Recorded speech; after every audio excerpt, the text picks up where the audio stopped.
Good afternoon बार दोस्तों, Saint Xavier school के ई class में आपका स्वागत है।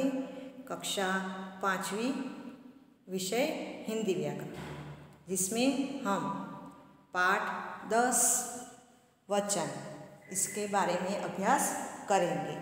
बच्चों, आज हम वचन में भाग 1 में वचन के प्रकार के बारे में देखेंगे और उसकी परिभाषा भी समझेंगे। तो ध्यान से देखिए। वचन के 2 प्रकार होते हैं, एक वचन और दूसरा बहुवचन। बच्चों, शब्द पर से ही आपको समझ में आया होगा। एक वचन यानी एक ही वस्तु, पदार्थ या प्राणी। तो देखिए, यहाँ पे उसकी परिभाषा दी हुई है। एक वचन किसे कहते हैं? तो शब्द के जिस रूप से एक ही प्राणी या पदार्थ का बोध होता है उसे एक वचन कहते हैं। जो शब्द पर से ही हमें एक ही प्राणी है या पदार्थ है वह समझाता है उसे एक वचन कहा जाता है। जैसे कि यहाँ पे उदाहरण दिए हुए, लड़का, कुत्ता, गाय, लड़की आदि। आप यह सारे शब्द बोलोगे तो एक वचन है ऐसा समझ में आएगा। उसी तरह बहुवचन की परिभाषा हम देखेंगे। तो बहुवचन किसे कहते हैं? बहुवचन यानी शब्द के जिस रूप से एक से अधिक प्राणियों या पदार्थों का बोध होता है उसे बहुवचन कहते हैं। जो शब्द बोलने से हमें एक से अधिक पदार्थ या प्राणियों हैं ऐसा बोध होता है उसे बहुवचन कहा जाता है। जैसे लड़का एक वचन शब्द था तो उसका बहुवचन होगा लड़के। उसी तरह कुत्ता वह एक वचन है तो उसका बहुवचन होगा कुत्ते। गाय एक वचन शब्द है तो उसका बहुवचन होगा गाय। लड़की एक वचन शब्द है तो बहुवचन होगा लड़कियाँ। यानी यह सारे शब्द हमें एक से अधिक यानी कि 2 और 2 से अधिक मात्रा में यह सारे पदार्थ या प्राणी हैं यह बोध करवाता है, इसलिए इसे बहुवचन कहा जाता है।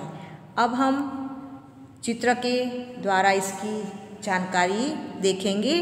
तो देखिए, यहाँ पे कुछ चित्र भी दिए हुए हैं और उसके वाक्य भी है जो हमें एक वचन और बहुवचन की समझूती देता है।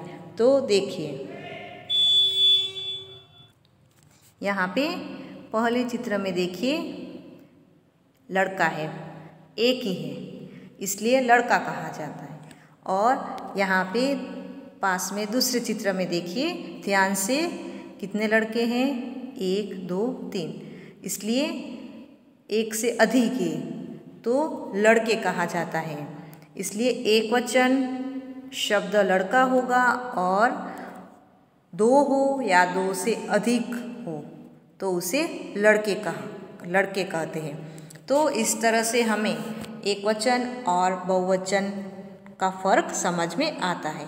और दूसरी बात आपको यह भी ध्यान में रखनी है, जैसे यहाँ पे एक लड़का है तो यह लड़का है ऐसे वाक्य लिखा जाता है। जब उसको हम बहुवचन में लिखेंगे तो यहाँ पे य की जगह ये लड़के हैं और अंत में हैं के ऊपर बिंदी लगाई जाती है। तो इस तरह से बहुवचन के वाक्य का हमें पता चलता है।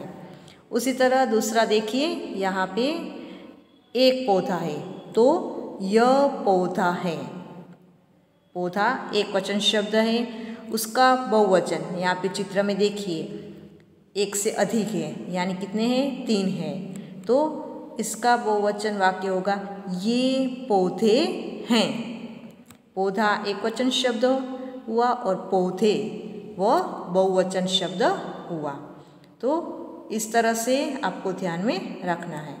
उसी तरह और चित्र दिए हुए हैं और देखिए, यहाँ पे एक लड़की है तो यह लड़की है, और इसका बहुवचन, लड़की का बहुवचन होगा लड़कियाँ। दो हो या दो से अधिक हो तो भी लड़कियाँ शब्द प्रयोग होगा। और ध्यान में रखना है बहुवचन में ये लड़कियाँ हैं, अंत में अनुस्वार लगाया जाएगा। उसी तरह नीचे का चित्र देखिए, कितनी घड़ी है? एक। तो यह घड़ी है, यह एक वचन है, और यहाँ पे 3 है तो यह बहुवचन हुआ, तो उसका वाक्य होगा ये घड़ियाँ हैं, और अंत में अनुस्वार। तो यह आपको ध्यान में रखना है।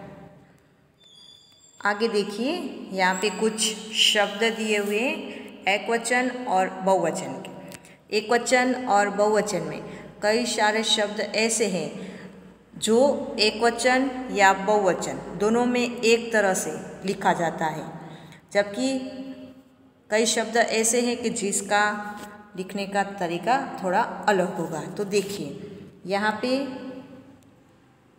एक वचन के शब्द और बहुवचन के हैं। घोंसला एक वचन में है तो उसका बहुवचन होगा घोंसले। जूता तो जूते, अंडा तो अंडे। तो यह सारे एक वचन में से बहुवचन में दिए हुए हैं। पर अब पास में कुछ शब्द है, वह ध्यान से देखिए। देखो, मंदिर एक वचन में है तो उसका बहुवचन भी मंदिर ही होगा।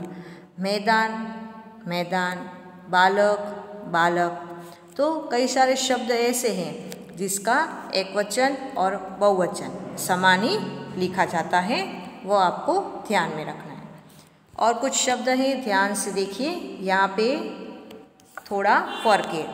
जैसे यहाँ पे किताब तो बहुवचन किताबें होगा, किंतु यहाँ पे अंत में अनुस्वार लगाया जाता है। उसी तरह कलम कलमें, एक की मात्रा और अनुस्वार। उसी तरह मेज तो मेजे, और अनुस्वार और एक की मात्रा आती है।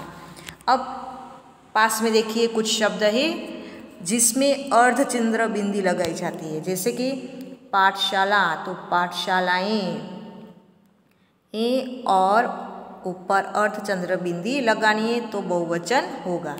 उसी तरह कक्षा तो बहुवचन कक्षाएं। प्रार्थना प्रार्थनाएं। तो आपने यहाँ पे देखा होगा कि पीछे ए और ऊपर अर्धचंद्र बिंदी लगाने से बहुवचन होगा, जबकि हमने आगे देखा यहाँ पे ऊपर अनुस्वार लगाने से बहुवचन होगा। अब और कुछ शब्द है, वह देखिए। लकड़ी, लकड़ी का बहुवचन लकड़ियाँ।